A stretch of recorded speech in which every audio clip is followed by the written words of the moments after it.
Let's be honest, when we think about someone staying in an unhappy relationship, we often imagine fear of being alone, financial dependency, or a lack of better options. But for dismissive avoidants, it's a little different. They're not clinging to a partner because they can't survive alone. In fact, they're often very comfortable being alone. They've mastered self-reliance to the point where it almost feels safer than connection. So why stay? Why remain in something that's not fulfilling when walking away is always an option? It's because leaving means facing truths they've worked hard to avoid. Ending a relationship isn't just about closing a chapter, it's about opening a door to vulnerability, uncertainty, and the possibility of failure. For many dismissive avoidants, change feels riskier than dissatisfaction. There's comfort in the familiar, even when it's not making them happy.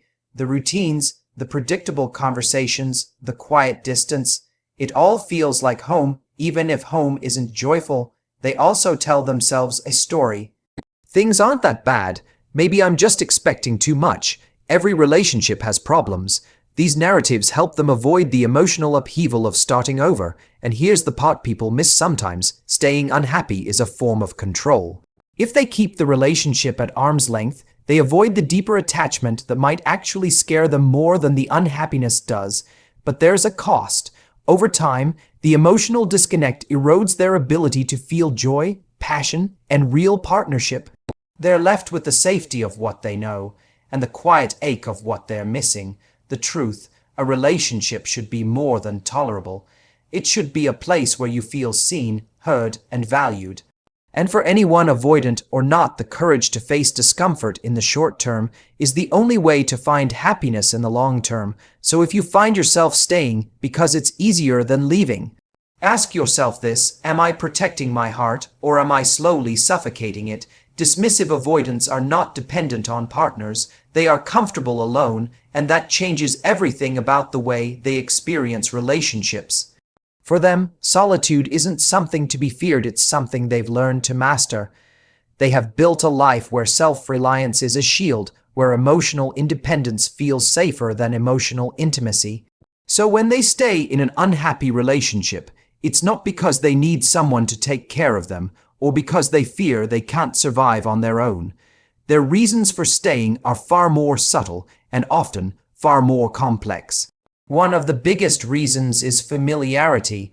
The relationship might not be fulfilling, but it is predictable, and predictability can feel safer than happiness, especially for someone who has learned to protect themselves from emotional risk. The routines are set, the conversations are familiar, even the distance between them and their partner feels normal, like a well-worn path they've walked many times before. For a dismissive avoidant, change isn't just uncomfortable, it feels threatening. Leaving means stepping into a world of uncertainty, where the outcomes are unknown and vulnerability is unavoidable. And vulnerability is the very thing they've spent years guarding against. So they tell themselves stories to justify staying. Maybe I'm expecting too much. Every relationship has its problems. It's not really that bad. These quiet narratives become a way to avoid the difficult choice of walking away. There's also an element of control in staying distant within the relationship. By keeping their partner at arm's length, they avoid becoming too attached. That distance protects them from the deeper emotional entanglements that could make leaving even harder later on. But safety and comfort can become a cage. Over time, staying in a relationship that lacks connection slowly erodes their ability to feel joy, passion, and true intimacy.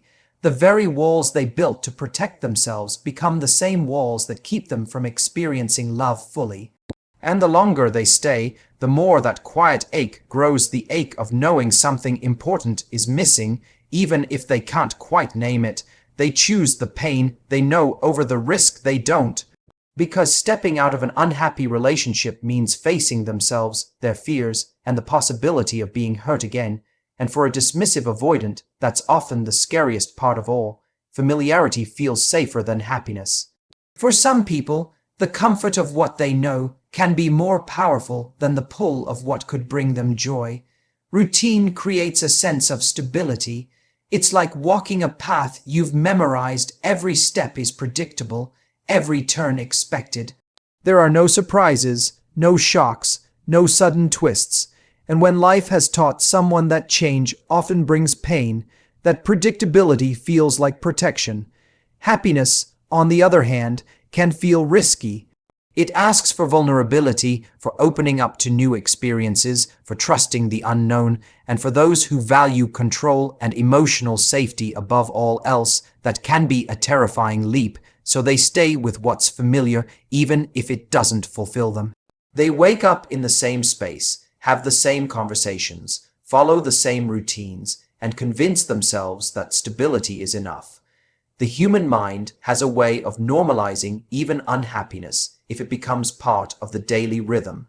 The small disappointments get brushed aside, the moments of disconnection are quietly ignored, the absence of joy starts to feel normal, and when something becomes normal, it no longer feels urgent to change it. Routine can disguise the absence of passion. It can make life feel safe while slowly dulling the spark that makes it worth living. There's also a certain comfort in knowing what to expect from another person, even if that relationship isn't everything you hoped for. Predictability feels easier than the uncertainty of seeking something better, because seeking better might mean disappointment, it might mean failure, it might mean being alone for a while, and for some, that feels unbearable even if they've convinced themselves they're fine with solitude. So they trade the possibility of joy for the certainty of the familiar, and over time they adapt so completely to that choice that they forget what genuine excitement, passion, or connection even feels like. Life becomes a series of repeated patterns, safe but stagnant. Each day feels much like the one before, and while nothing is terribly wrong, nothing feels deeply right either. It's not that they don't want happiness. It's that happiness requires a willingness to risk what's comfortable, and for many, that's a trade they're not ready to make. Leaving forces vulnerability. Ending a relationship is never just about walking away from another person. It's about walking straight into the unknown. It means opening the door to uncertainty, to questions without answers, to a future that isn't neatly mapped out.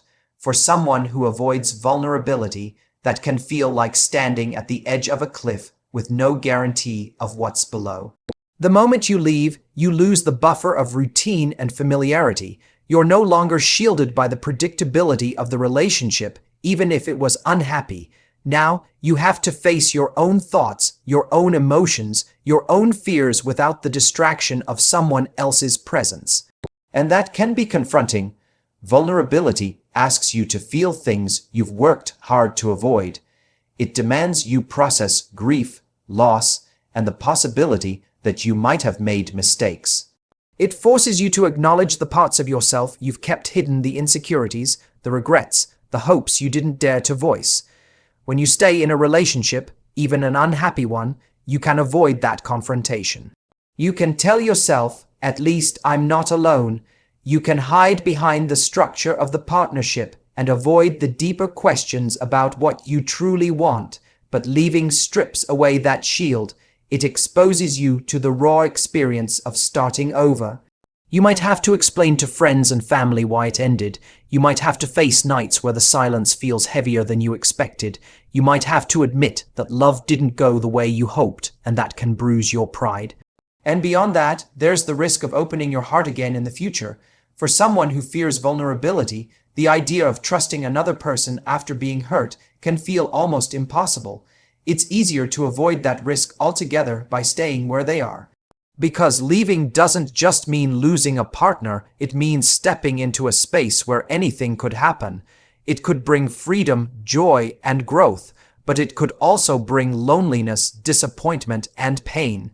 That uncertainty is the very definition of vulnerability. It's surrendering control over the outcome and taking a leap into something you can't fully predict. And for many, that's a leap they've spent their whole lives avoiding. Change is seen as riskier than dissatisfaction. For some people, the discomfort they already know feels safer than stepping into the unknown. It's not that they're happy where they are, It's that the current situation, even if unpleasant, has become familiar. They know how to navigate it. They've learned its patterns, its limits, its predictable highs and lows, and in a strange way, that familiarity becomes a kind of comfort. The idea of change, on the other hand, is unpredictable. It carries no guarantees. It could lead to something better, but it could also lead to something worse.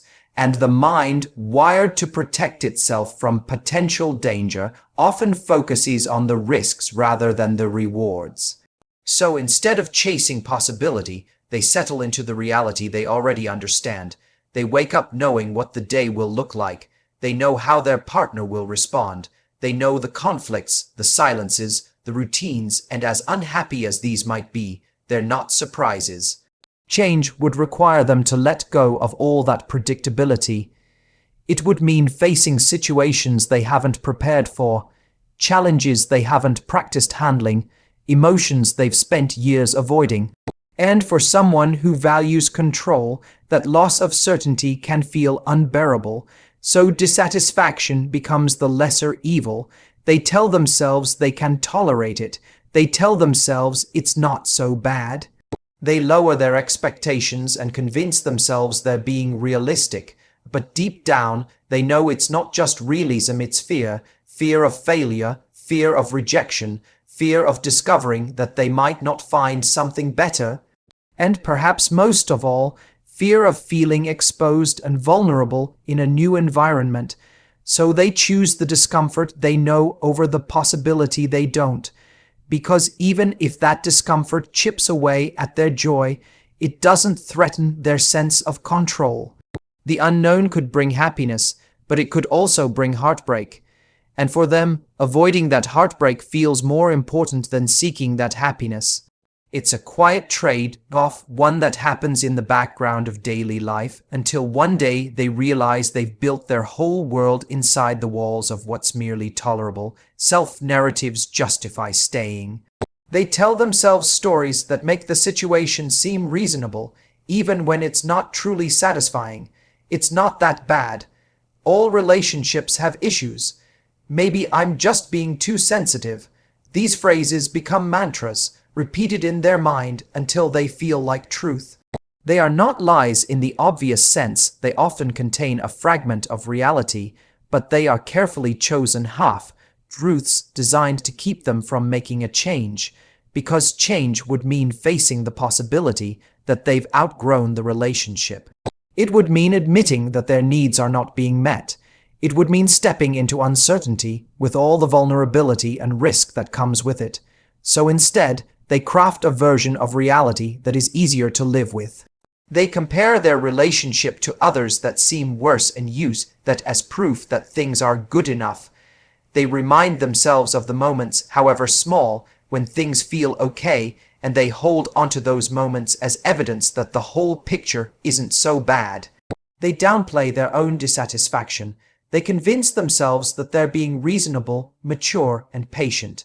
Sometimes they even label their acceptance as loyalty, when in truth it's fear disguised as commitment. Fear of loneliness, fear of making the wrong choice, fear of having to start over, and so the narrative loops in their head, reinforcing the belief that staying is the best, or at least the safest, option. Every time doubt creeps in, they return to the same mental script. It's normal to feel this way sometimes. No relationship is perfect. This is just a phase. These self-narratives don't just explain their current situation, they protect them from the discomfort of imagining a different one. They offer a sense of control in a world where change feels threatening. And because the human mind tends to believe the stories it repeats, these phrases slowly harden into beliefs that keep them exactly where they are. In time, the gap between what they want and what they have becomes something they stop thinking about altogether.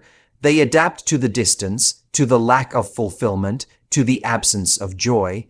And because the story they tell themselves says everything is fine, they stop looking for ways to make it better. The story becomes the cage, and as long as it's believable, they never feel the need to walk out of it. But deep down, no story, no matter how convincing, can completely silence the quiet truth inside. That truth whispers in the moments between distractions, in the stillness of late nights, in the pauses of conversation when they feel the weight of what's missing. And one day, that whisper may grow loud enough to break through the comfort of the familiar script, because no matter how safe a story feels, it can never replace the life, the love, and the connection they truly deserve.